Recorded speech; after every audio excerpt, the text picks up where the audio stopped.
ladies and gentlemen of Nova Scotia's Silver Donald Cameron. John, I'm here basically to make 3 points. And the first is a point about Elizabeth May. I've known Elizabeth May since she was 18 years old, when the two of us were working together to try and prevent the forest industries from spraying poisons across the forests of our beloved Cape Breton Island.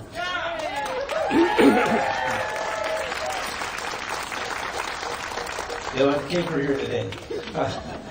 And I've watched with admiration as she's gone on from that 18-year-old beginning to get a law degree, to become a teacher, an author, to get a job as a senior advisor to the Minister of Environment, and then for many years as the head of the Sierra Club of Canada.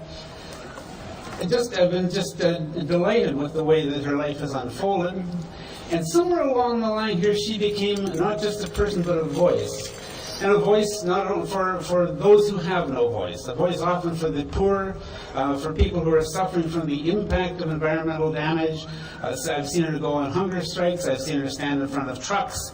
I've seen her do all these things, and she has paid her dues. She has been a wonderful, wonderful leader of the resistance to environmental degradation. And that voice, I think, what I would really like to see coming out of this election is I would like to see that voice in the highest councils of this country, the Parliament of Canada.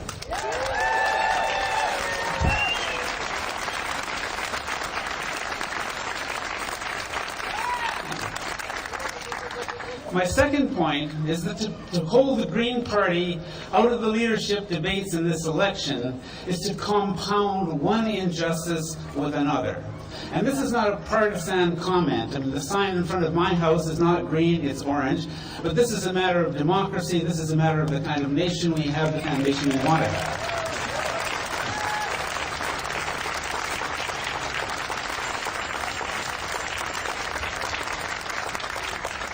The first injustice goes back to the 2008 election. In that election, the Parti Québécois ran 74 candidates, all in the province of Quebec. And I like the Parti Québécois in many ways. I wish they wouldn't wreck the country. I'd like to keep them from doing that. But they're good people. But still, 74 candidates, and they won 49 seats. They took 10% of the popular vote. The Green Party ran 303 candidates. And those candidates were in ridings from here in Halifax to Sook, BC, from the spiky towers of Toronto to the frozen shores of Nunavut, right across the country, coast to coast to coast. 303 candidates, almost 1 million votes, 7% of the vote.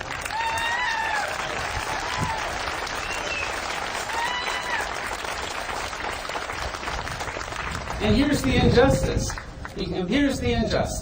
Because of the antiquated system of first past the post that we and a few other British relics have inherited from England.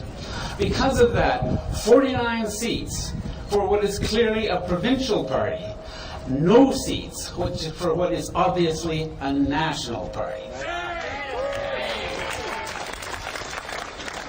And for the media consortium to take that fact that there are no Green Party seats in the House, and to use that as the excuse for keeping the leader of that party out of the House, strikes me as another terrible injustice. One injustice landing right on top of another. Absolutely unconscionable.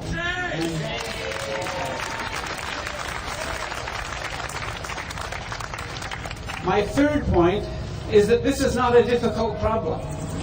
This is not a problem like climate change. This is not a problem like the extinction of species.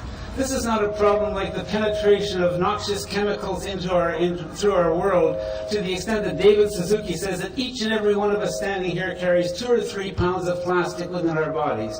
2 or 3 pounds of plastic. That's a difficult problem. The debates is not a difficult problem, and it can be solved by supper time. And all it would take would be for the leaders of the other 4 parties who purport to be Democrats, for the leaders of those other 4 parties to get together and to call the consortium and say, this is wrong, and if you tell me that Elizabeth May is not going to be in the debates, I tell you that we, the other leaders, are not going to be there either.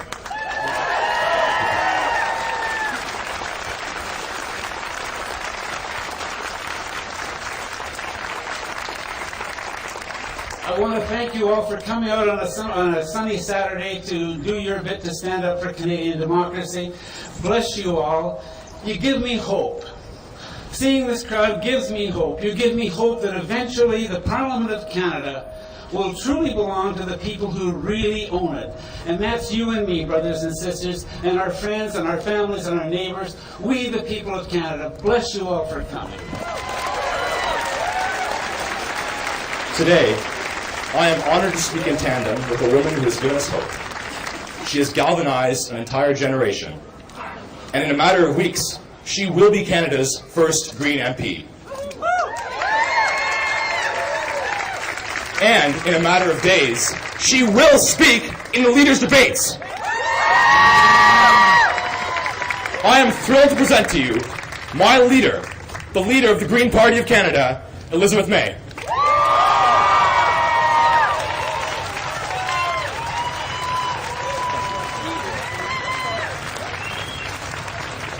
I would also like to invite to the stage all the candidates who are here today with us from the Green Party of Canada. Could you please come on stage? Thank you. I'd also like to invite to the stage if any candidates are here from other parties. This is a rally for democracy. We honor everyone who puts their name forward in the interest of public service.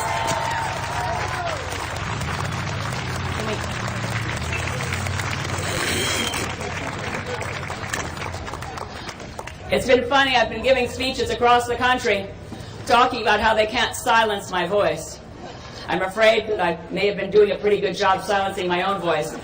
So if you can bear with me and the hoarseness that comes from yesterday, we had, I think, altogether 13 speeches, many of them at whistle stops on the train between Toronto and Montreal without benefit of sound system, but certainly with benefit of enthusiastic crowds at every stop, which was certainly heartening.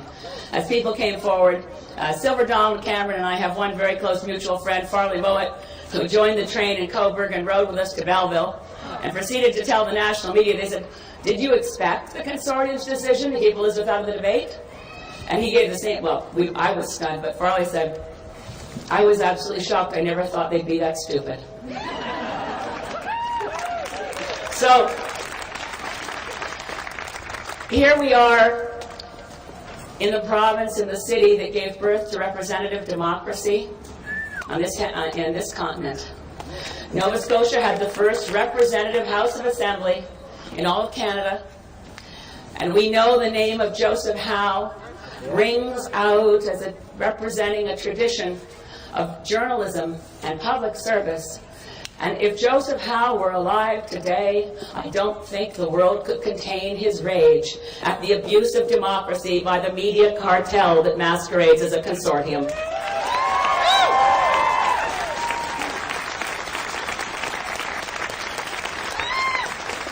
Now, former Prime Minister Paul Martin, who, by the way, came forward along with former Prime Minister Joe Clark to say I should be in the debates, but in Paul Martin's memoirs, he gave really good advice to politicians, and you can see I've already violated all of it, which is that a politician who complains about the media is like a sailor who complains about the sea. So it makes life a little difficult to be running a national campaign where the obstacles presented appear to be from CBC, our public broadcaster, Radio Canada, another public broadcaster, CTV, Global, and TVA. Now, those 5 directors for the news divisions of those outlets have been running the national televised leaders debates since we ever begun to have them, when it was early days. I know from talking to many of them over the years that it's not a job they enjoy. It's not a burden that they relish. Both Tony Berman, who was the CBC News Director in 2007 when I first met with the cartel, and the person who succeeded him, Robert Hurst from CTV News, both told me we'd love not to have to run these anymore. Some people suspect that they've made such a monumental disaster of how they're running these debates that it will be taken away from them for good, and that that's their intention. I'm more fearful of their motivations. There's no way to know their motivations, really, because they meet behind closed doors. I don't know if you know, both the previous men I've mentioned, Tony Berman and Robert Hurst, confirmed to me numerous times, as did the current leader of the consortium, Mr. Reeve, who works for Shaw TV that owns Global. And he told the national campaign manager the same thing. We have no rules. So then we find ourselves in this catch-22 situation, that in 2008 we had a sitting member of parliament, although briefly, and they said, well, that doesn't matter. It's not a rule to have a sitting member of parliament. You're still not invited.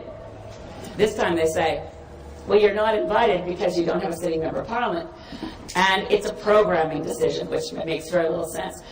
But the only real reason for which I have any evidence, the only motivation that makes any sense, is what was said in open court by the lawyer for the consortium, who said earlier this week that if the Green Party were allowed in the debates, the other leaders might not come, and then there'd be no debate at all.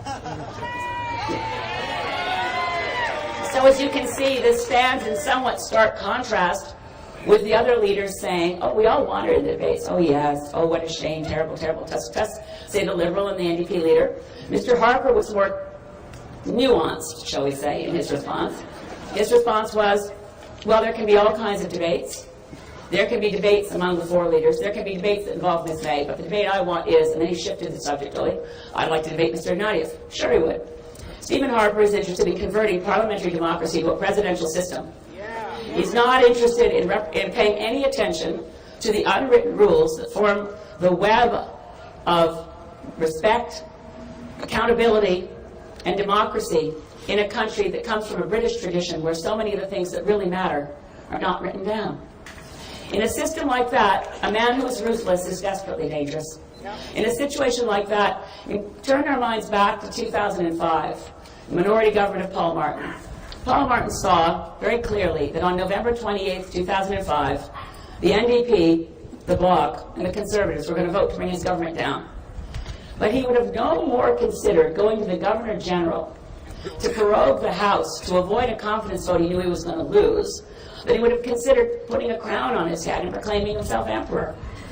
Nobody would have imagined it. Paul Martin wouldn't have imagined it. In fact, in all the annals of Commonwealth nations all around the world that function as constitutional monarchies with a Westminster parliamentary system of government, there's only been 3 times in all these countries that a prime minister has sought prorogation to avoid political embarrassment. 3 times only. All 3 were Canada. The first, sadly, was Sir Johnny Macdonald in the Pacific scandal, and as soon as the House resumed after prorogation, he stepped down and there was an election. The other 2, as we know, were Stephen Harper. Now, this is interesting. To complete the historical Commonwealth perspective, I will tell you there was a prime minister, sounds like a limerick, there was a prime minister in Sri Lanka. No, there was a prime minister in Sri Lanka who asked the Governor General to prorogue the House under similar circumstances, but the Governor General refused. That's the kind of democracy we have. We got the kind of democracy where I never feared the Senate. Yes, it was unelected.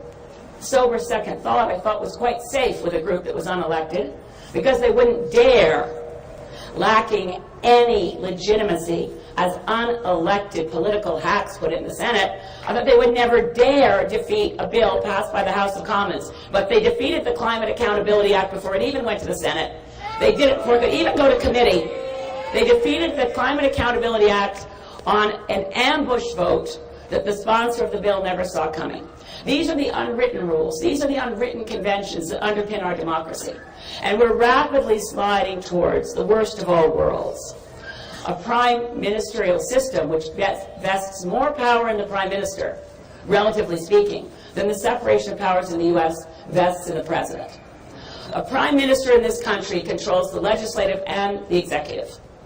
And the only thing that constrains abuse of power is the innate sense of decency and respect for institutions that every prime minister, up to the one we currently have, has always exhibited.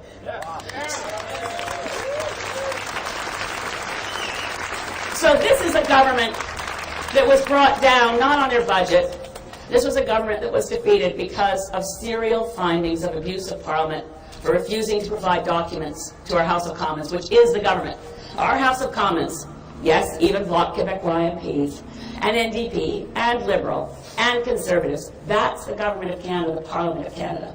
And in our system of government, it's quite wrong to have the rapidly expanding powers of the Prime Minister's office, a rapidly expanding budget, and hundreds of people at work doing nothing but trying to ensure the re-election of their party. This is a change that is a change for the worse. These issues among others, I'd like to bring up in the leaders' debate. So what's being silenced when they keep me out of the debate? What if it's true, as I suspect, that the consortium members came to unanimous agreement quickly because they didn't want to expose, as they let out of the bag last time, that if I was included, Stephen Harper wouldn't show up. So they circled the wagons, planned their communication strategy, and told Canadians I shouldn't be in because of some new invented rule. Even though, Silver Donald Cameron, thank you so much in a nonpartisan spirit for being here. Although, as he started speaking, he said he'd known me since I was 18. I'm sure you'll both agree none of us have changed a bit. We're both still exactly the same. But it's quite wrong to exclude a party. And this is something that Jean-Pierre Kingsley, former head of Elections Canada, came forward and said, look, it doesn't matter. I mean, it's absurd that the Greens didn't win seats. We're the only party in the history of Canada to have achieved nearly 1 million votes and failed to win a seat. Is that because we don't have public support? No, it's because we have public support that loves this country in every part of this country and isn't dividing and isn't regional and isn't divisive. We have public support in every part of this country because we all love Canada. It's our land that we love, and we will stand on guard for this country with our dying breath. And those other parties that have succeeded, I mean, Reform is basically the government we now have came from 1 seat for Deb Gray in a by-election for Reform when its main call of action was Alberta first. Being a regionally based party gets you fast into the system in a first-past-the-post country. So if the consortium succeeds in keeping me out of the debates, if other leaders allow this travesty of democracy to happen, I don't think we're going to hear anything about a long list of issues. I'm pretty sure we won't hear any of the leaders demand a public inquiry into the abuse of civil liberties at the G20 summit in Toronto last summer. I don't think we're going to hear much about the growing gap between the rich and the poor, and the fact that what's happening in our country is destabilizing the fabric that's always kept us strong, which is our communities, our knowing our neighbors, taking care of each other, and making sure that our middle class is strong, secure, and can't be manipulated by fear.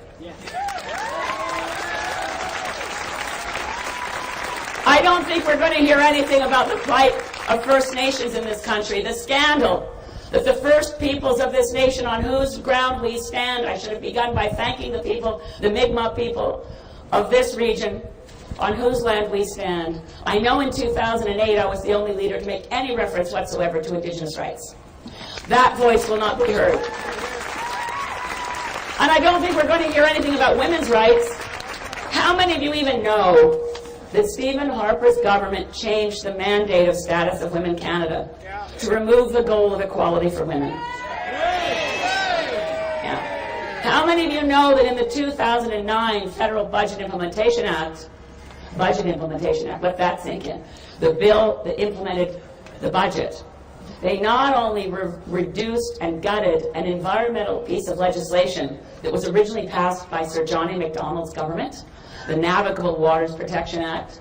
They also removed the right that Supreme Court had confirmed that women in the federal civil service had pay equity rights. They got rid of it in the Budget Implementation Act. I don't think we're going to hear much about concentration and corporate power in the media in the leaders' debate. And I'm damn sure we're not going to hear anything about the climate crisis. Because for some crazy reason, the single largest threat to our survival on this planet has been repeatedly described in this election campaign as a non-issue. The media and the other parties have all decided that it isn't important to talk about the climate crisis. In fact, I'm very grateful. I don't want to sound like I'm biting the proverbial hand that let me be on CBC TV last night, but I regret very much that in editing my interview with Peter Mansbridge, everything I said about climate change was removed. So, sorry about this voice, folks. I'm very grateful for you for coming out tonight. In a big square like this, it's hard to estimate people. But I don't think I'm far off. You tell me, but I've been watching the news coverage out of Halifax. I think this is one of the biggest, if not the biggest, political rally in the course of this election campaign in Halifax.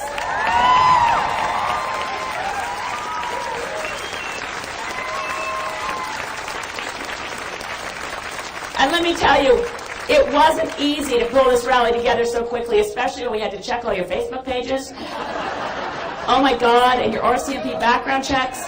We've been up day and night to make sure that none of you are subversive people who've ever been photographed with Stephen Harper.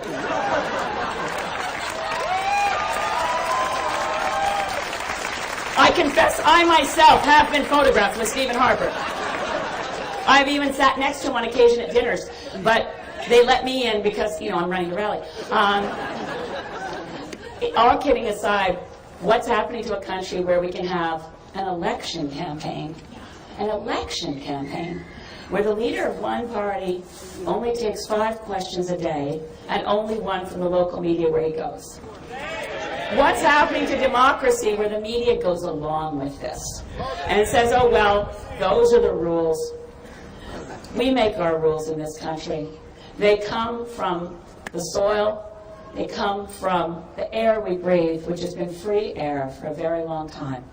They come from the sacrifice of people who fought and died to protect our democracy. And John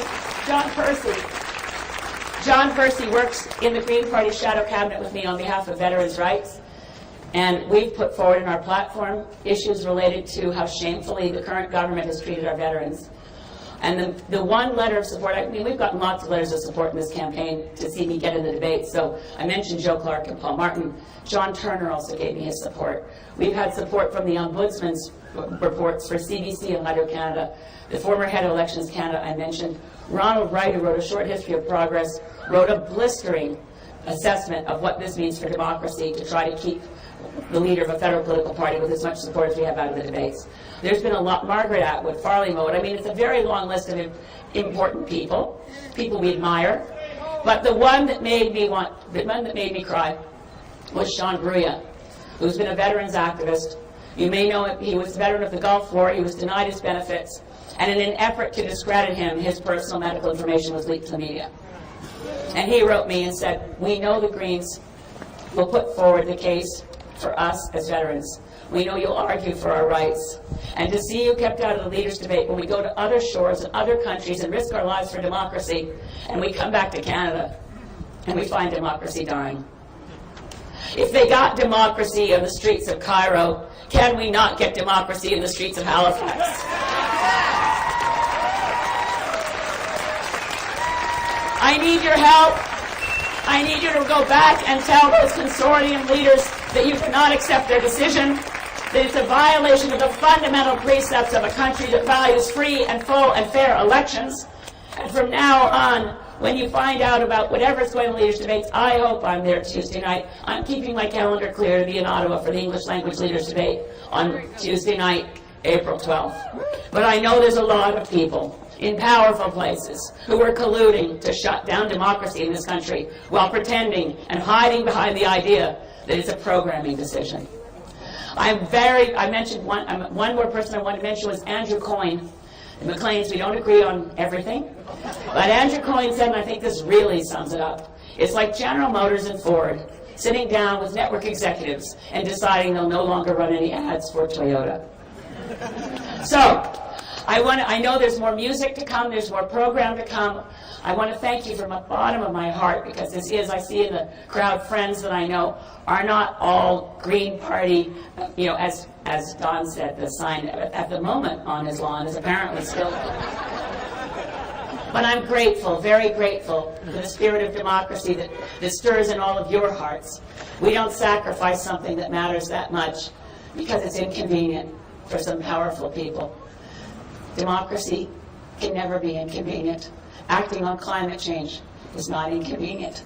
And the things that we do together as a voice for reason, as a voice of conscience, as a voice for a positive future for our children and grandchildren, that voice can never be silenced. Thank you.